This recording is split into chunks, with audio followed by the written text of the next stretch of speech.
અમદાવાદના 30 વર્ષના દિવ્યાંગ યુવાન પાર્થ રાવલ સેરેબ્રલ પાલ્સી અને 80% શારીરિક અક્ષમતા ધરાવે છે.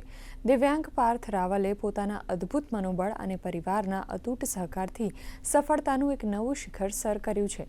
હાથ કામ ન કરતા હોવા છતાં તેઓ પોતાના પગના અંગૂઠાથી લેપટોપ અને મોબાઈલ ઓપરેટ કરીને છેલ્લા 4 વર્ષથી પ્રતિષ્ઠિત કંપની TCSમાં કન્ટેન્ટ રાઇટર તરીકે આત્મનિર્ભરતાથી નોકરી કરી રહ્યા છે. રમતગમતના જબરા શોખીન પાર્થ નોકરીની સાથે સાથે વિવિધ ખેલકૂદ વિષયો પર ઊંડાણપૂર્વક વિશ્લેષણાત્મક આર્ટિકલ્સ પણ લખે છે અને ભવિષ્યમાં એક વ્યાવસાયિક સ્પોર્ટ્સ જર્નલિસ્ટ બનવાનું સપનું સેવી રહ્યા છે, જે આજે સમાજના લાખો લોકો માટે એક જીવતો જાગતો પ્રેરણાદીપ છે. જેથી કરીને હું નોર્મલ માણસની જેમ હલનચલન કરી નથી શકતો. એટલે કોન્ટેન્ટ રાઇટર તરીકે જોબ કરું છું છેલ્લા 4 વર્ષથી.